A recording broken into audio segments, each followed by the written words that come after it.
Have you ever changed a font halfway through a project and then had to fix it on like 150 pages? Because I have once and never again. Which is why one of the very first things that I do now in every new Affinity project is set up new text styles. Greetings gamers, my name is Anto and I'm a professional writer and game designer who designs and publishes all my own books using Affinity, and on this channel I help GMs and indie designers use more practical tools to play more and prep less, and to help you break into publishing if that's your goal. So if that sounds like your kind of thing, hit the subscribe button for more videos just like this. Now, text styles are a way for you to define the parameters of a given type of text so that anytime you use that style throughout your project, it appears the same way, and they are essential for saving yourself headaches down the road. When I first started publishing with Affinity, I didn't use text styles for anything, and when it came time to publish my first book and put it all together, I changed how I was displaying my breakout boxes, which meant I had to go through this whole thing and manually update the text boxes on almost 200 pages. That sucked. So by the end of this video, you are going to understand how text styles work, and you'll have a reusable system that you can drop into every future project and save yourself from that pain that I went through. So let's dive in. So here we are in Affinity, and if you've not tried the new version yet and you're still using Affinity 2, you're going to want to check out this video to see how to set up the new free version. So it's basically identical to Affinity 2. But you're still going to be able to follow along with everything, even if you are on the old version. They're basically identical. All of the buttons are still pretty much in the same place. You're going to be fine. So when you set up a new project, what you want to do is you want to set up new text styles. As a vague idea of the kind of styles that you are going to want, you're certainly going to want headings. You're probably going to want headings for H1 through 4. These are going to be the headings for pages, for entire sections, for paragraphs, and then for individual elements within a paragraph. Then you are going to want core text. So this is going to be your first paragraph and your main body texts. Then you're going to want your functional text styles. So this is things like stat blocks, tables, breakout boxes. Then you're going to want special formats, things like your artist credits, your front and your back matter, and then text styling. So bold, italic, character sheer, things like that. Today, I'm going to show you how to set up a couple of different heading styles and your core text style for paragraphs, and give you a couple tips for everything else. So let's dive straight into this. So the first thing that we want to do is we want to grab a artist text tool. This is what I like to use for the headings, because my headings typically are in separate text boxes and not in line with the paragraphs is the word. And we're just going to start drawing in. You can see that I've already got some options pre-selected here because I have filmed this entire video once before but forgot to select the right screen for this section. So didn't record all of the actual screen that you were supposed to see, but it's fine. We live and we learn. So we're going to drag in some text and we're going to set some parameters. So given that this is our H1 text, we're going to start by setting the character size. We're going to choose a font. In this case, I'm going to choose ITC Nova Risi. I think that's how you say it. I don't actually know. We're going to make it bold because I like nice bold characters for my heading font. And then we're going to go over to color, and we're going to add a global color. So you can see here, I've already added 3 global colors to my document because, like I said, I've gone through this process once before for a video, but didn't record this particular screen. But you want to make sure that you're making global colors for every type of text style that you add, because then if you want to change them, it makes it trivially easy. So we're going to go ahead and select our heading 1 color here. To make these, you click on the little drop down in swatches, click add global color, select the color that you want, and then hit add, renaming it if you want to rename it. I do recommend you rename it. You can see here I've got H1, H2, and body text.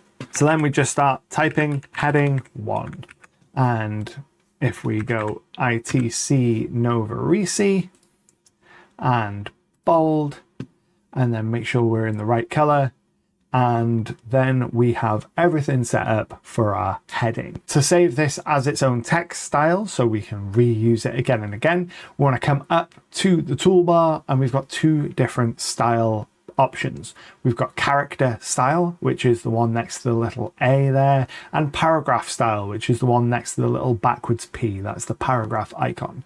Click on the drop down, hit new style, and you'll get this dialog box come up. This gives us the option to change anything we want about the paragraph style or rename it. So we're just going to call this O1H1.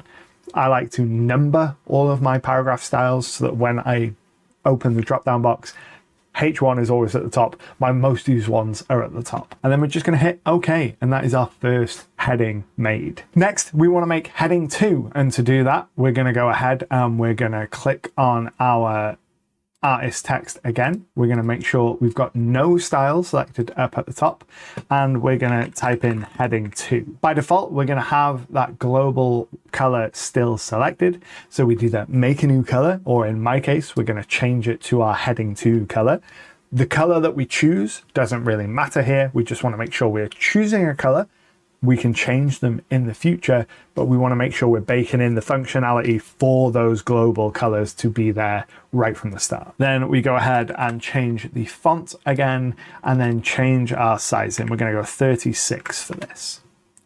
And we'll make this one bold as well. Why not? And then we can go ahead and do the same thing. Hit new style, make this style O2H2, and then hit OK, and that makes our heading 2 style. So if I'd had heading 1 selected and gone in and made a heading 2 and changed it to be, let's say, size 36, and changed its color, and then gone to make a new style based on that, instead of creating it from scratch, what it may have done is inherited H1 settings. So you can see in the breakout box here, instead of listing all of the individual settings for that font style, what it says is style settings 01H1 plus font size 36, font color H2, that's our global color, and default tab stops 10.97 inches. This is useful for body text, as I'll show you in a few moments, but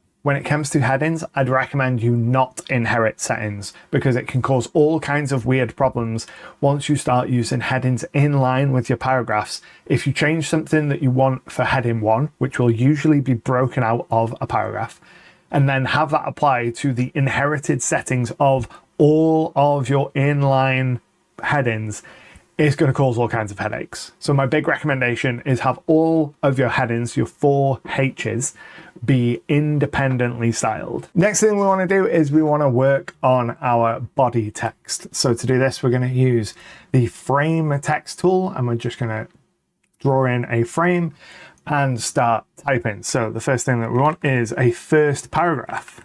The reason for this is in most TTRPG products and most products like this, your first paragraph will not be indented and all future paragraphs will have an indent.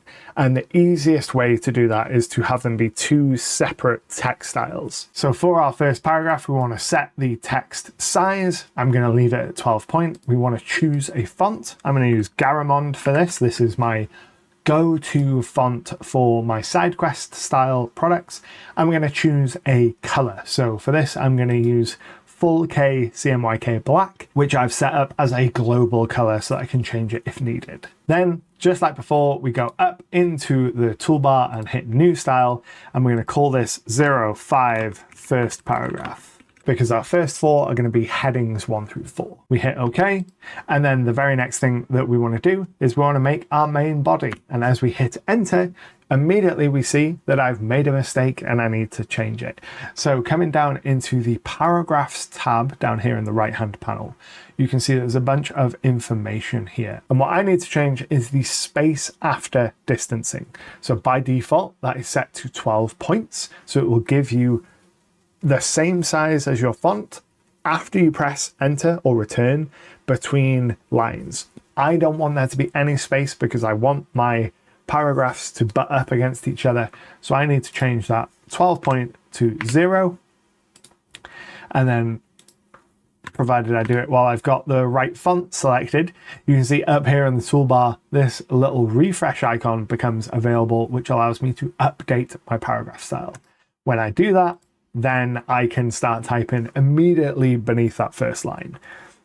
So I can type in main body, and then I can start working on my main body text. Now to do this, I'm going to highlight that main body section and I want to indent it. To do this, we go back into the paragraph tab over on the right hand panel, and we have this first line indent area.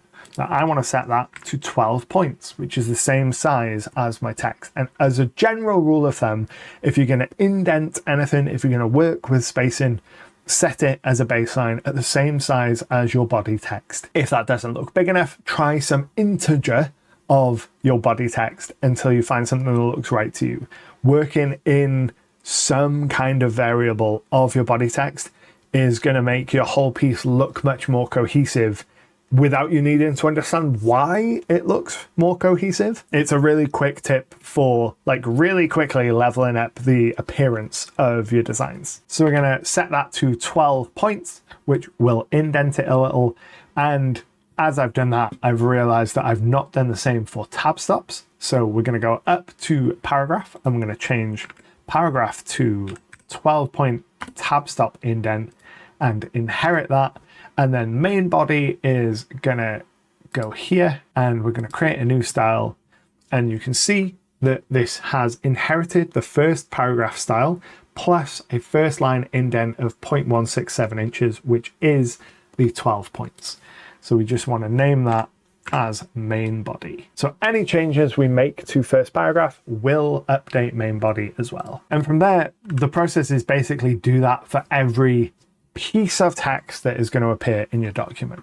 So if I jump into my side quest template here and go into that, you can see I've got a bunch of different text that has text styles applied to it. So it's not just headings and body text, it's things like my tables and my table headings, both the exterior table headings, which are table titles, as well as my interior table headings, which are table headers, and then my interior body tables, which are table body. And that allows me to change all three elements of this table independently of one another across an entire document. And that's the real power of setting up text styles, because yes, it'd be very easy to just click bold on this heading, because that's all it is. It's just a bold version of what's beneath it.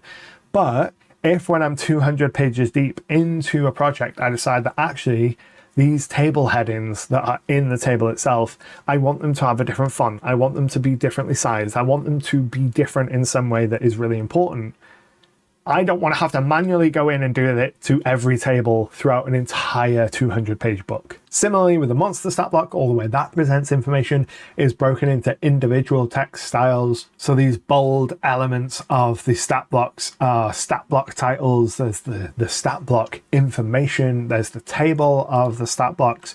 It's all broken down into different text styles. The one semi-unique thing about the text styles in my products, or in the side quest products specifically, is with Garamond, the italic version is so ugly. I hate it. So I never use actual italic typeface for this particular font. What I do instead is I have a custom character style called Garamond Italics, which applies a 15-degree shear. So it just tilts the lettering by 15 degrees, and that makes the font look italicized without actually being an italic font. And that is one way to get around not having a suitable italicized font if you need it.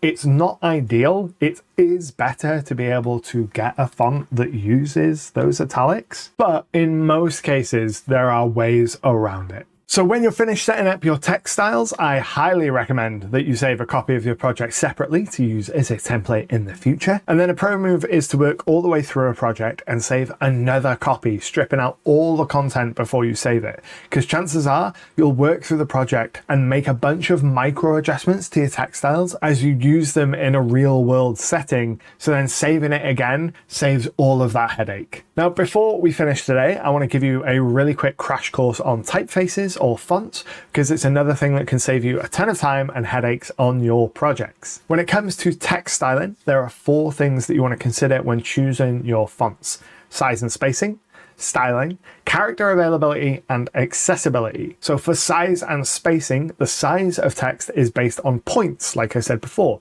which is based on the old type blocks that they used to use in printing presses. A point represents the entire block, and most letters won't actually fill up the block fully, which is why you can have two typefaces of the same point size look so different. Just imagine an invisible box around the letters, and that being what actually determines the size. What this means though is that if you choose a poor quality font, you'll often find that the letters are offset weirdly, which causes all kinds of kerning problems, which is the space between letters within a word. Also, when you're setting up your project, your body font, the standard paragraph text size, is a really useful point of reference for other sizing in your document. Again, like I mentioned before. In typesetting, the size of your font is called the M, because a capital letter M usually fills the majority of a point box. Using M as a unit of measurement to determine things like your paragraph indents, your leading, your space between graphical elements can be really useful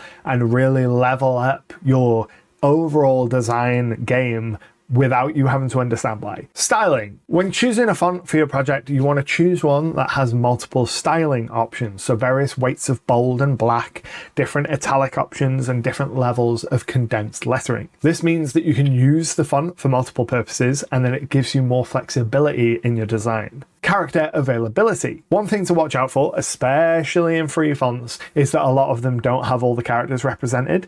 They might have the alphabet and the numbers, and some might have some special characters, but probably not all of them. And there's nothing worse than finding out what you think is the perfect font, only to realize that it doesn't have an apostrophe, and you have to swap out that one character for another typeface just so you can get your project finished on time.